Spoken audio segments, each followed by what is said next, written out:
everyone. I am Vali. I'm going to be your moderator today. This is Best Friends Forever. So, hey. So I'm going to introduce everyone. We have the wonderful Miss Dena Blake. We have Jesse Thompson. We have, or Thoma, I'm sorry. We have Melissa Brayden, who's down at the bottom of my screen. Jaime Clevenger and Nanny, is it Danuk? Danuk. I apologize about that. And Miss Nance Sparks. So thank you everyone for joining us. I think we have a really good panel of people who know how to write friends into a book. And I think that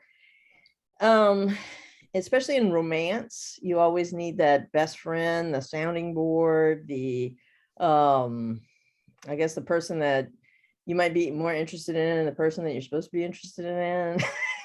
Remembering a Christmas movie a couple years ago, it's like, why did those two people end up together? So we're gonna jump right in, but I would like to start off by, my first question is, how do you construct or show friendships in your novels? Miss Dena, let's start with you. How do I show them? Well, they're usually comprised of that secondary character that they have a good banter with, good rapport, inside jokes.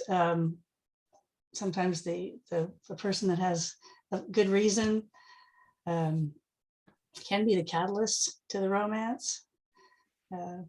Generally knows more about the main character than anybody else. So. All right. How about you, Jesse?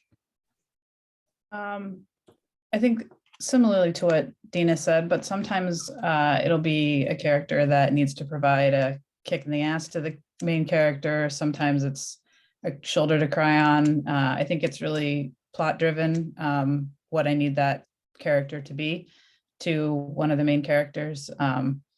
Sometimes it might not be a friend. It could be a family member who's sort of acting in that friendship role, but often it is a friend. But yeah, it's kind of what the type of friendship that I maybe will write is kind of how I need to drive the plot forward. Okay. How about you, Nanny? Well, sometimes you just need someone to say, are you crazy? What are you doing? I mean, you said you weren't going to do that again, and now look at you. You need someone to just pull you up by the back of your belt and give you a slap in the face, you know? All right. How about you, Nance? I was thinking along that line. Like I love a good crass bestie in the book, and when we're just full of sass and attitude. But I agree with Dena and Jesse in the sense that it's definitely plot driven, and it's what does the storyline need. So, but typically there's a bestie in there somewhere that just kind of is that good swift kick in the pants when you need it. All right. Miss Melissa? I like to use dialogue to show friendship. We speak to our friends in a manner that we do not speak to anyone else. I'm not going to talk to the cashier at the grocery store the same way I'm going to talk to a bestie. And so early on in the book, when you're trying to establish that feeling of friendship, when you haven't had a ton of time to display it yet on the page, just simply in the way they address each other in a very casual, I have your number sense can communicate to your readers, okay, these people know each other, they razz each other on a regular basis, and they know where all the bodies are buried. So we come away from a scene understanding that there's a deep connection there. And so I think dialogue is a great tool for establishing friendship early on. How about you, Miss Jaime? Well, I do like using them as tools, as you guys have all pointed out, but I guess I always think of them as my friends too. And I want my friends to have their own backstory and to maybe have a happy ever after on their own. So I think of them as more integral to the story than just a voice box to talk back through your feelings. And I always think when I have these characters as side characters, what would their story be? So. Well, that's a good, actually, that's a good question. How important is it to add an in-depth kind of backstory to these friendships to make the story move forward? Is that always necessary? Is it not necessary?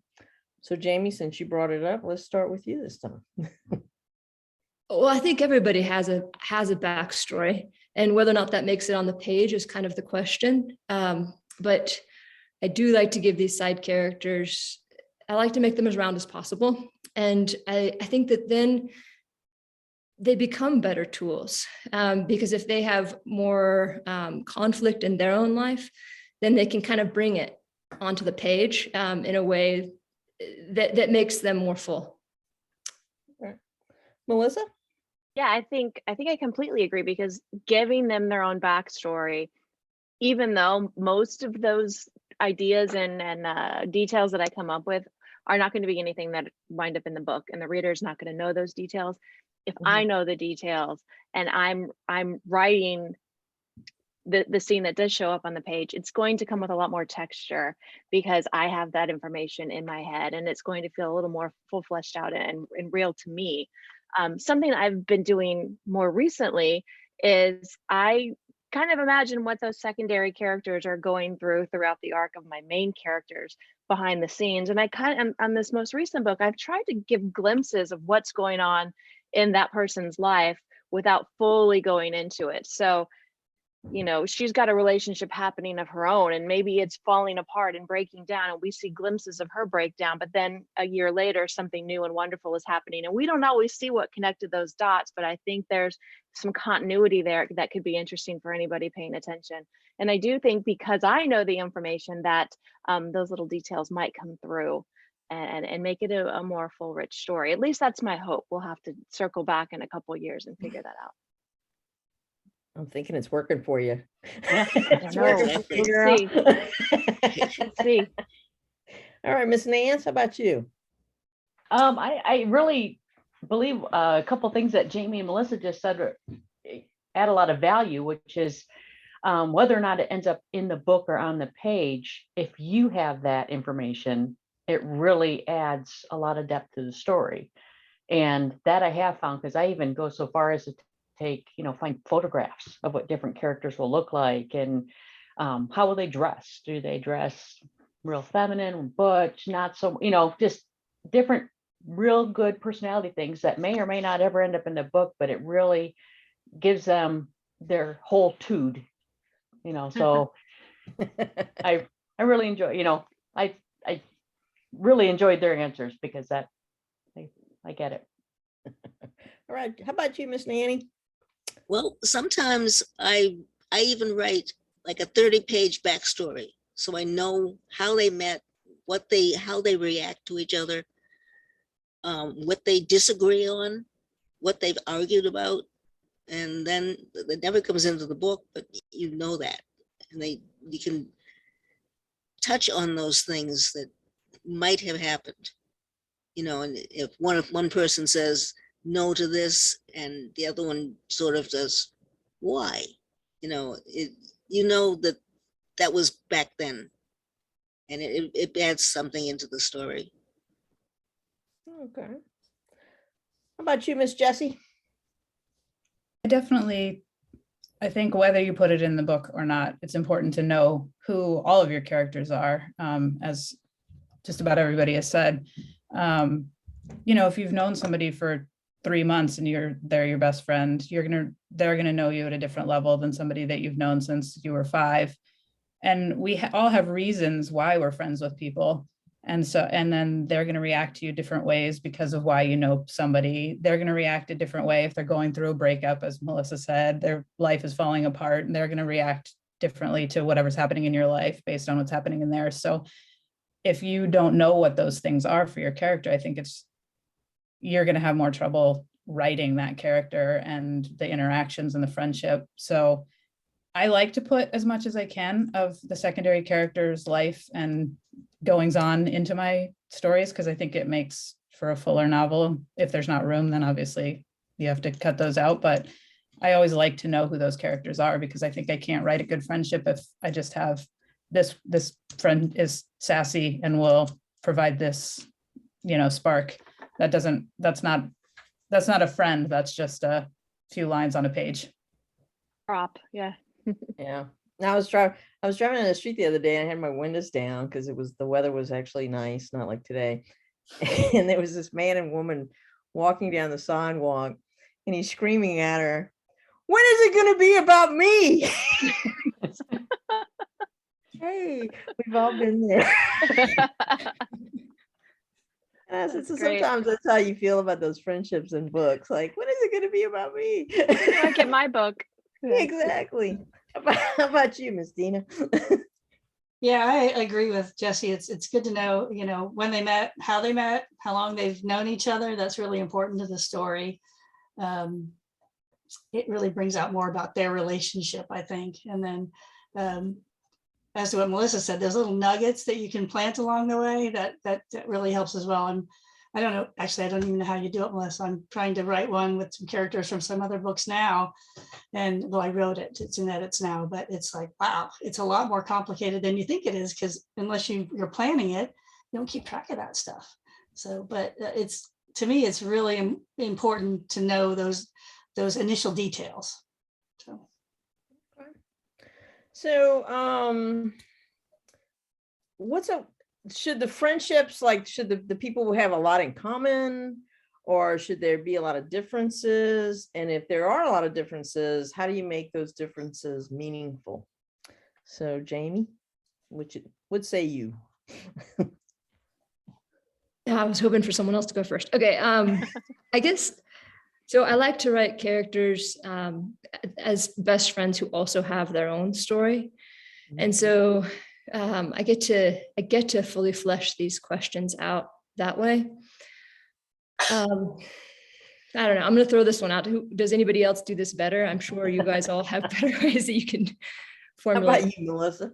We'll come back. I think it's fun when they're different, for sure, because the friend has a way of maybe encapsulating the situation and speaking sense into the main character if they can come at it from another viewpoint. But at the same time, I think we need to accentuate that bond with shared experiences. So they both were at the 6th grade dance when so-and-so fainted and this other person was kissing in the bathroom. And so they have this rich history that bonds them and puts them on a similar plane. They might even talk alike. I'm a big fan of group speak in a series where you have a group of friends and they're all together and they're kind of talking on top of each other and they adopt similar ways of speaking to each other. But then when they're in their own separate scenes, you might hear them sound a little more true to who they are away from their friends. And so that's a helpful tool as well. But I do think in terms of the crux of their personality, it's often beneficial to the story, if we're cheating a little bit, to have them be different. And for someone who's a pessimist to have an optimistic best friend, it makes for tension on the page, even just between two people who aren't in a romantic entanglement. Okay. Nance, how about you? I agree with that. I like to make the bestie a little bit different and be what that main character needs. So, to the sense that if someone's a pessimist, or if somebody's hesitant about something, then you have an outgoing, driven person to kind of push and thrust that scene forward, or the person forward to whatever they need to learn. And so I like to make them a little bit different, actually quite a bit different, but yeah. How about you, Nanny? Well, I write a lot of erotica, and I've been in the leather world for years. And if you put them all in the same scene, it gets boring.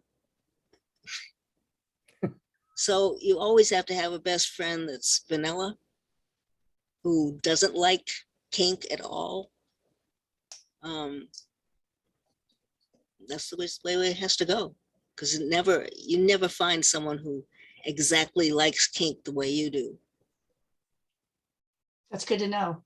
I'm going to write that down. That's helpful. I love these panels. You always learn something. Who knew? Some people like spanking, some people like whipping, and some people just like other things. Yeah. I've always said that you can spank me, but you better run really fast. You're done. How about you, Jesse? I think we have friends for different reasons, for different times, that we like to do things with, you know, one friend that's like your friend that you go and watch every movie the minute it comes out, or you've got a friend that, you know, you go to every museum, whatever the thing that you have as a bond that connects you. So maybe you pull that friend that you need for that specific novel in, and that's the person that is going to be the best friend in this scenario. It doesn't mean that your character doesn't have other friends. I think in books, sometimes we write as if they only have one or two friends because that's who we need to have in that novel. But I also think a true friend can be your opposite when they need to be. They can be that person that can look at a situation in a way that you can and be like, hey, you are being an idiot right now, and I can see that and you can't. So I'm going to be the devil's advocate and I'm going to push you in the direction you need to go.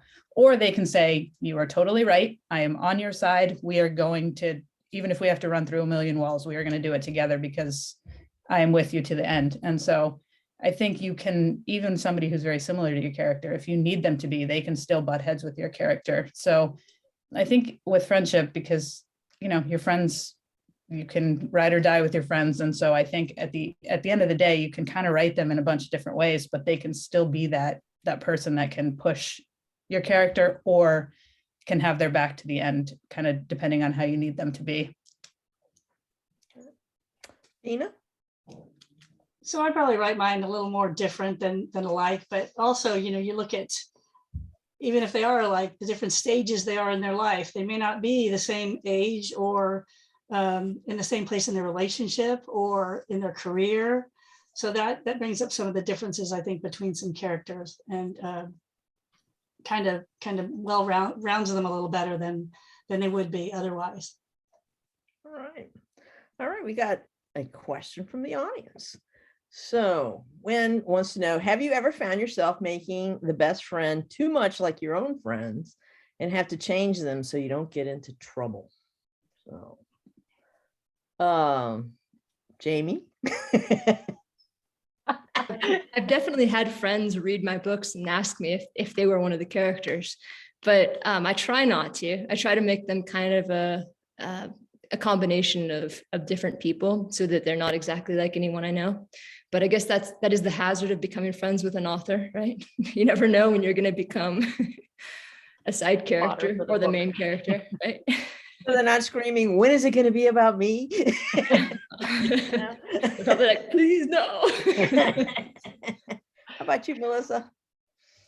I think you have to include what you know to a certain extent. It would be hard to erase, you know, information you pick up as you travel through life about what friendship means, what it feels like, what you've experienced. So I'm sure the friendships I've written have been influenced by my own friendships, but I've never taken directly from a friend or from a particular friendship and duplicated it on the page. I think I would feel a little weird doing that, but I'm sure there are pieces in there. How could there not be? I know. That's what I'm thinking. How about you, Nance? I actually asked a friend if they minded if I borrowed some dialogue that we have quite often, which it's sass and it's just fun, but it's a phrase that we use. And so I actually asked permission to include it in a book, and it's gone over very well and been welcomed. But so I think, like you said, we have, you know, you draw from what you know. And so, yes, not exactly the whole friendship, but pieces and parts get put in. I want to know what the phrase is. I can't well, is it a secret phrase, Nance? The phrase is, okay, everybody close their ears, is, you are such a dick. And it's just a funny, and in context, it is funny. It is really funny. And it was funny in the book.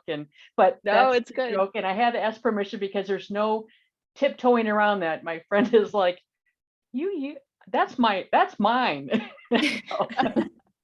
I love it. It's silly, but it worked it was that perfect phrase for that character, and it just worked beautifully.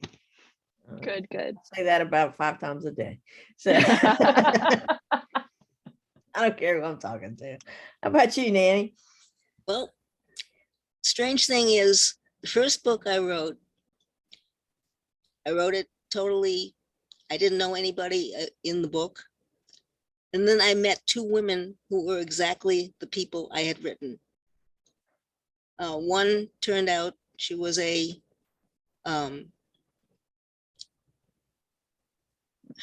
damn. A spanker? Almost. She was in the leather world.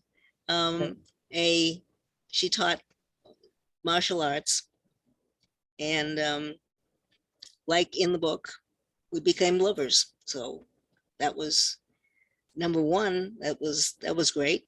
But then I met a woman who was a psychiatrist who said, there was someone in your book that seemed like me. Did you write her about me? And I didn't know you then. I wrote the book 3 years ago and I didn't know you. So anyways, we became best friends, and the book became a series, and she sort of helped me through the rest of the series. And if there was things that I wrote that she goes, no, I don't think the psychiatrist would have said that. We talked about it, and I changed things. Nice. She became a Okay. very, very good friend. Yeah. Right after the litigation. Yeah. All right, Jesse, how about you? I haven't written a direct friendship, but like Melissa said, you know, everything that you've pulled from your own friendships, you know, of course is going to make it you can't avoid having it in. I definitely have written based on like a feeling that a friendship has given me, or a type of interaction, and thought, okay, that's the feeling that I want this friendship to have, or that type of interaction, the way that they play off of each other, that's the type of friendship that I want in this book. And so it's not, this is my friend and I put this into this book, but maybe this is the way that these two characters feel about each other. And so that might be, you know, 3 of my friends, and I've kind of, that's sort of the friendship, what that friendship means to me, or an interaction that I have with a colleague. And it doesn't mean, you know, it's not like a best friend, but it's just, there's one interaction, and that's kind of the type of feeling that I want to capture for that relationship. And so I'll pull that. Or just like some jerk yelling at somebody else on the sidewalk, and I'm like, that's the way they talk to each other, so I'm going to pull that. So it's not a direct, I write my friends in, but definitely feelings, interactions, those kind of things do make it in from my life, because that's what I know. Dena? So I don't directly write any of my friends in, but there have been an occasion when something happened that was crazy, funny, or weird that I've written in. And those people know that. I've let them know, hey, I'm going to write this thing happened where you were crying in the bathtub or something like that, you know. And you know, some of those things are so long ago that they don't even remember, but you know, I remember it because I was the one taking care of that person or something like that. So it's instances, not necessarily the people. So Okay. I like to choose to think every witty, sexy character that Melissa writes is all about me. But Proud of me. all right, Miss Coming Renee up. would like to know, do you ever worry about alienating the audience with the friend's demeanor? That's a good question. So, Jaime, what do you think? Well, for better or worse, I do read my reviews, and I've gotten that comment that the best friend was someone that the audience didn't like. And I'm like, well, guess what? They're in the next book as the main character. So I don't know. To some Surprise! degree, I kind of don't give a bleep, but because it's the character that I need and that I want, and it's true to the person I imagine. And I'm okay writing people that aren't always likable, because I think all of us have moments when we're not likable. So I'm okay with that, but I do think about it. No, I think it's true. I mean, it's your book and it's whatever works in that plot scene. And then, I mean, sometimes they're kind of, you know, you kind of write yourself in a hole and you got to come back because you got to make the character likable. And it takes like 5 chapters to do that. But anyway, Melissa, what do you think? I have had on occasion some reviews call my groups of friends immature. And I think the reasons that were cited, how dare you, ma'am, I think the reasons that were cited were that they they were having too much fun. They weren't serious. They never take anything serious. And to me, that's what friendship is you let your hair down when you're with your friend, you act a little juvenile, you have some jokes. And so I'm okay with that. Perhaps my immature friend groups are not for that particular reader, and that's okay. They'll find the book for them. But yeah, sure, of course they found them unlikable at points.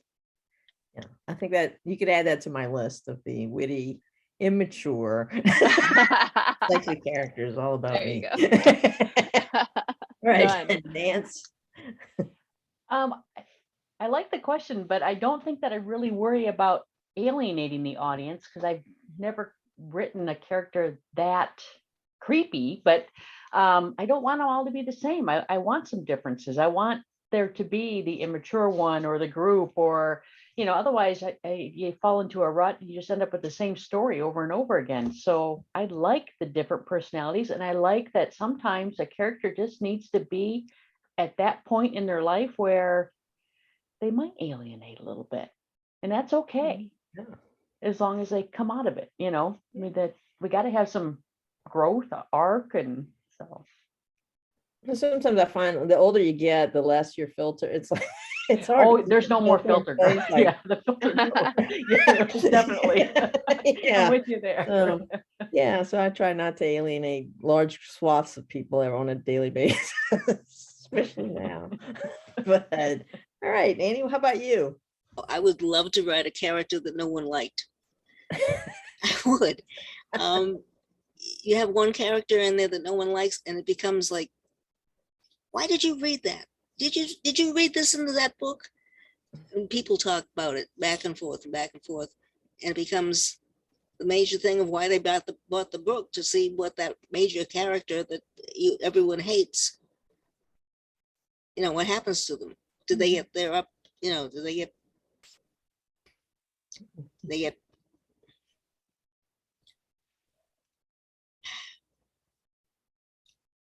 slice with a pressure washer? Their comeuppance, Like to get what's coming to My them. first go-to. Yeah. So, all So right, sometimes Jess. that can be your biggest draw. I Character totally that no believe one that. likes. How about you, Jesse? I mean, I know that I'll write characters that people hate. I know that I'll write a secondary character people will hate. I know I'll write a main character people will hate. Because when you create a character that you like and that you're proud of, and you set it free in the world, then people are going to react to it. I know there are people in the world that don't like me, and that's fine, because you don't get along with everybody, and that's the same for your characters. So the same people who don't like one character of mine might love another, and it'll be flipped for other readers. So if I try to write a character that I think everybody will love, that in my mind will be the worst character that's ever written, because that won't be a person. That will be, I'm not even sure, that'll be some kind of weird robot creature thing. And so I think the best I can do is write a character that I feel like is fully fleshed, is real to the plot and the character that I had in my mind. And then I'll set it out in the world and people will react to it. And if they hate it, I hope they email me and tell me how awful it is and how much they hate the character and all the reasons why, because that's good for me to know. And I'll kind of shrug and say, I'm sorry you feel that way. I hope the next one's better. But I know that I'm going to write characters that some readers don't like, and I hope that they like the next one better. Dena? So I did actually write a character, meaning for the readers not to like her, Grace in Friends Without Benefits, and they hated her, absolutely hated her. So I felt like I did my job there, because she wasn't a great friend. She was a best friend, but she wasn't looking out for her best friend, Dex, who was the main character. So, and even if you write them thinking that people are going to like them, nobody likes everybody. So, but they can't be perfect, I mean, I think that's life. It's not, you would be hypocritical to say that you like everyone. Yeah. I mean, unless you're talking about me, and then yes. Everybody likes you, Allie. You know that. Yeah. Well, You you, must you know like what's interesting is, you know, those television shows where there's multiple hosts, where they're talking about The View or The Talk or The Chew or all those shows, they always talk about how they are very slow to win awards. You don't see them going up for the Emmy too often because there's always somebody to hate. No matter which voter it is, there's someone different that they dislike. So when you have a group, there's always going to be somebody who's unlikable to a given reader, and that person may switch and change. So I thought that's interesting. That is interesting. So, and I think we got, I'm getting all kind of questions now. So actually, this is one of sort of one of my questions. And it says, is there any way that you would write a friendship differently if you were writing a friends to lovers story? So I think in that case, maybe the friend is not so much a secondary character, or maybe they are, and then you fall in love with them as you write the book and you decide we're going to toss this other person aside and let them end up with this person. So, but no, anyway, Jamie, what do you think? Well, gosh, I got myself into this problem. One of these books that I wrote where I had it, you know, you have an idea and you're like, oh yeah, I totally got a plan for this 3-book series and each character is going to have their own separate romance. And the 2 characters who, you know, they were just side characters. They were just the best friends of the main character. I realized as I was writing it that they were falling in love. And then I'm like, oh gosh, now I got to resolve this because now I suddenly have this friends to lovers, and I did not want to write that. I always think that's kind of like a big, well, I guess partly I don't want to fall in love with any of my friends, but I think there's so much there. You know your friends too well, and I think they know all my faults too well. Like they're not going to fall in love with me after they know me, you know. So it's a lot. I think it's a real challenge to write a friends to lovers, but I accidentally fell into the hole. And then had to kind of write my way out and figure out how these people didn't end up coming together. Because you think if there's a spark, why wouldn't they have come together right away? That's what I always wonder about the friends to lovers. What holds them apart? Whoever they're in love with might hit you with their car. I don't know. Their wife might. Exactly. Like, that's how I would write it anyway. But Melissa, how about you? I think if you're going to, yeah, you would write it a little bit differently. I think if you are planning to have them fall in love, because there needs to be something new revealed. They need to see another side of them they simply hadn't seen before, or what Jamie said would be true. They would have come together immediately. So there's some sort of revelation. I never looked at them that way before. I never knew this detail about them that now I can't stop thinking about. Or they're thrown into some sort of proximity situation where you know their perspective is altered in some way, which can be a lot of fun to write, and you can accidentally write it. When I wrote the 7 Shores series, Gia and Hadley were having their romances on book 3 and 4, but the reviews for books 1 and 2 were like, oh, Gia and Hadley are going to get together later they're going to get, and I was like, what did I do? Because I hadn't planned on that, you know, but it wasn't just one person writing that. So I had apparently created this chemistry that I didn't realize I had created. So you have to be careful because they did not get together. All right, Nance, how about you? Well, I was thinking it's interesting about the friends to lovers dynamic. And then would you add, or I think I would add, other secondary characters that are also friends to either encourage or dissuade or something, you know, just to kind of embellish on that a little bit more. And then maybe that is how I would approach it, is to add other characters that would support that transition, or, you know, oh my God, you guys have always had this thing, or, you know, so you could certainly have a lot of fun with it by adding in additional characters to help with it. Yeah, commentate on it. That'd be great. Yeah. How about you, Nanny? What do you think? Well, the one time I did have a friends to lovers book, it was a series, and in the first 4 books, they were friends, very good friends. This is the one with my friend who was a psychiatrist. And one day she said to me, are Cam and Maggie ever going to get together? And I thought, I hadn't planned that. And they were both with their own lovers at the time. In fact, my psychiatrist, Maggie, was straight. how does they suddenly get together? So then by the 5th book in the series, a lot was happening, and Maggie decided, you know, there's something here between us that I want to explore. And so that's the way the 5th book ended.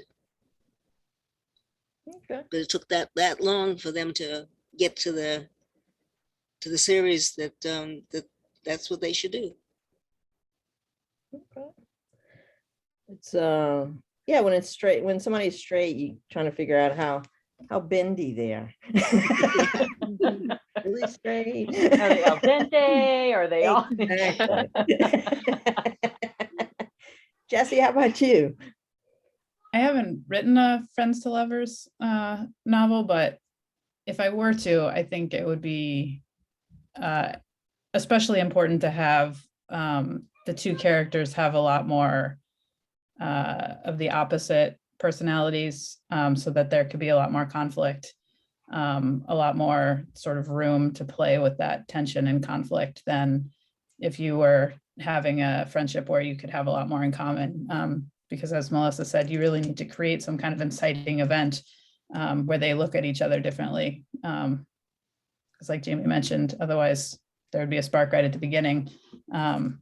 And maybe there is in some, but then for some reason they don't end up together and you have to now relight the spark or in some way get it going again. So I think I would definitely make sure that they were very much sort of on that opposite personality spectrum, so that you could really play with some tension and them just seeing the world differently. Okay. How about you, Dena? So my current book out, Love by Proxy, is exactly that, Friends to Lovers. And as Melissa said, they had to see each other in a different light. So there was a catalyst in there to make that happen. As I mostly describe it, it's like a Cyrano de Bergerac story with a twist. So that, yeah, they definitely have to look at each other in a different way. And then they have to weigh whether that's going to change their friendship. You know, if something doesn't work out, or they're still going to be friends. So. Yeah, Good stakes are plastic high. surgeon. That's the twist. Good plastic surgeon. Yeah, really. No, actually, I know for most of y'all, I mean, not everybody, but y'all do have series. And when you write the series, like I know Melissa's done this a couple different times with different series. Do you have that all mapped out when you start? Like, this is the first couple, this is the second couple, this is, and then they're kind of not in the background, but they're in that friendship pool, and then they're waiting in the wings kind of thing. I know that's for me, in my case, yeah, I'm a pantser, but when you're writing a series, you have to kind of know certain main things that are going to happen, and knowing which couple is going to happen in which order and in which book really does help you leave some breadcrumbs along the way, so that not the wrong breadcrumbs like I described Julian before, the correct breadcrumbs, so people start to get an idea of what's coming and they can see something percolating with the future couple behind the scenes. Or I guess you could go the whole opposite direction and create some fiery tension that can then be a little more explosive when their book happens and they have to sort out their differences. But yeah, you have to know those main things, especially for marketing purposes as well, because if you're designing the covers together, you have to know who goes where. Okay. Who else has a series like that where it's kind of, you know, the next couple's up, then the next couple? Anybody? No. I have a series, but the two characters were not, the two main characters weren't part of each book. So there was, it's sort of each half of each couple was part of the original. And then sort of it was like that next one was up and then the next one, but then a new second part of the couple came into each book. So I had a little more leeway because I didn't have to lay the breadcrumbs for both halves of the couple for each one. So I could pants it a lot more, which I did. Anybody else? Yeah, the book that I wrote with Aurora, we actually wrote two books, and the first one we had these two two people that fell in love and everything was great. And we decided to write the second book with the two best friends. So each person had a best friend, right? But we decided to write the books having the same timeline. So they take place basically in the same 2 months. And we realized the challenges of that, of having these parallel storylines, and the friends were interwoven in the scenes. So you would have one scene where you're dealing with one friend and one scene where you're dealing with the other friend. But then when you go to edit the books, you're like, oh gosh, I gotta somehow correlate these two to make sure that these scenes are actually the same in both books. So it got complicated quickly, but it was also a lot of fun to see how both friends' stories went. No wonder Aurora was drinking so much. I was like, That's very cool. No, I think that was just working with me. anyone else? Yeah, so in my book that's in edits now, The Probability of Love, I pulled Rachel from Just One Moment from way back there, because people asked me, what are you going to do with Rachel? They really wanted to see her in a relationship with Blair from Love by Proxy, because it's in Florida, same proximity. So I thought, well, maybe I can make these two meet up and something happen. They don't actually meet up in Florida, but something happens from there. But that's why, for me, it was more difficult. I had to go back and reread Just One Moment and see all the nuances from that character, and then work it in with the one I just written. So it hopefully it works out. We'll see. All right. I think we got another audience question. Way to go, audience. So it says, if you're writing, wanting to put a scene in your book that you knew a friend experienced, but you don't know where they are, so and you can't ask, do you still include it? Or, or in case her or her partner reads your book. So do you put it in or you don't put it in? Jaime? Oh, I put it in. What the hell? You gotta take risks in life, otherwise you're not getting anywhere. Just texted that to someone. Change the names, change their hair color. Like, You're good to what go. is life without a little risk? Yeah. Melissa, what do you think? Probably I would, but I think it would have to do with the content of the subject matter, of something traumatic or serious or super specific that they would recognize and think, you're making light of my difficult situation. I might think twice about it, but if it's something basic or everyday, or of course I would include it, and I'm sure they wouldn't mind, right? It'll be fine. And if they question you, just say, no, I have a lot of friends that happen too. That actually happened to Allie, and she told me it was okay to put that in the book. That's why I have a pressure washer in my next release. Hit by lightning 5 times, and I know. It's not at all about what are the odds, but hey. There you go. How about you, Nance?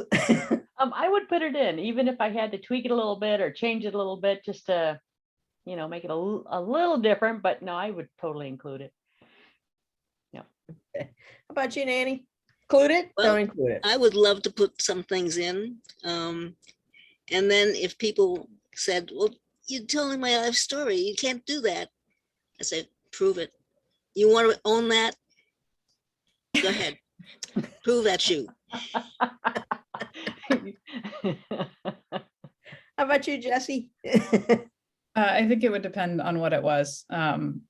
If it was something that could be tied very specifically to someone and there would be like extreme fallout because of whatever, if it was a negative thing, then I would not do it. But if it's anything else, then I would just point to all things in this book are based on, the author's imagination, and anything that resembles real life is pure coincidence, and just say, I made this up.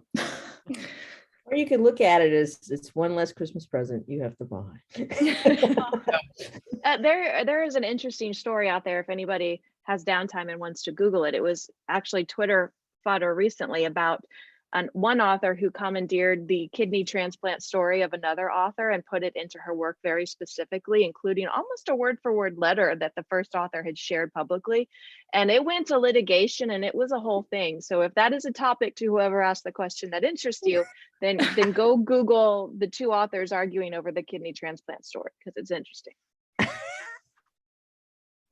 That's okay. So that's what she's saying is, if Melissa ever needs a kidney transplant, do not put that in your damn book. Please don't. Please keep me out of your books.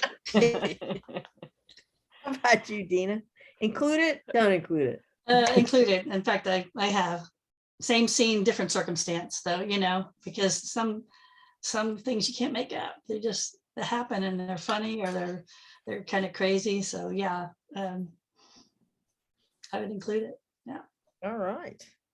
So, and then I think we had one left. It said, any secondary people love. Oh, okay. That's a good question. So Diana wants to know, are there any secondary characters?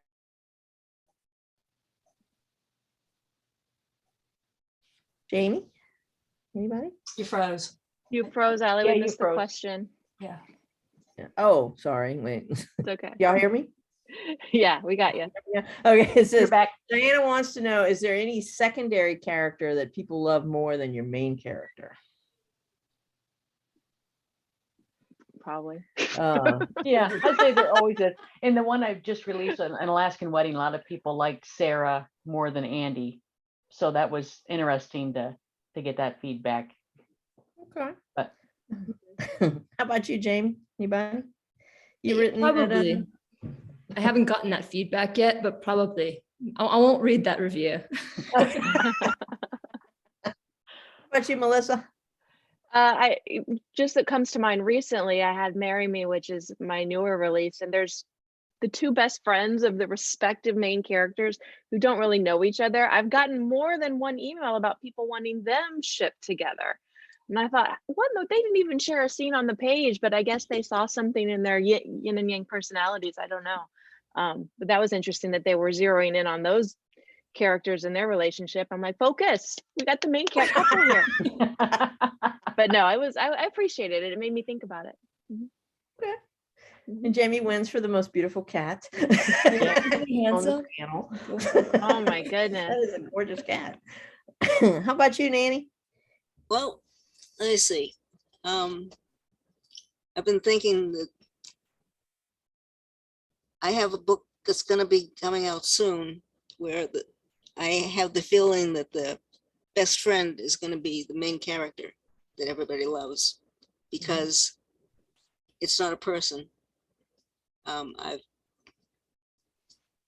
Characters in this book are a buffalo and an owl, and that's my character's best friends, and she can talk to them. And the buffalo is sort of 150 years old, or it tells people he is, and he's very wise, and he's an old curmudgeon. He just boom, boom, boom, boom, boom.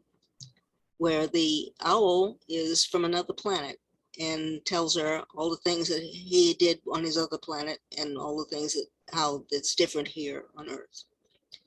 And so maybe people will like those. Sounds interesting. Very interesting. How about you, Jesse? I don't know if people like these characters better than the main characters, but in the Serenity Prayer series, I've gotten a lot of feedback that people are annoyed that I made this drug dealer character named the Zookeeper straight, because then I can't do a book with her. And then a lot of people Expendable. Yeah. Yeah, there you never go. And then the second book, Courage, a lot of folks were asking for a second book with the main character, Tommy's sister, Harry. So I don't know if that means that they liked her better or if they just were hoping for a little bit more. Hopefully they just were hoping for more and that they didn't dislike Tommy, but I don't know. I'll interpret it how I want. How about you, Dena? Yeah, I was just going to say, just like Jesse said, I don't know if it was more, but they did want to see Rachel again. So Rachel is coming back. So they wanted to see her story. All right. Well, I think we are out of time. I mean, this was a fascinating subject. Thank you, everyone who asked questions and who participated. We really do appreciate it. So thank you very much. Don't forget that there's all these books And there's groups of books that are on sale, so make sure you check that out. I think the sale probably end today, so make sure you load up that cart in the BSB site and pick up every one of these people's books. You won't be sorry. So thank y'all so much, and y'all have a great afternoon. Thank you. All right. Thanks, everyone. Bye, guys. Thank you.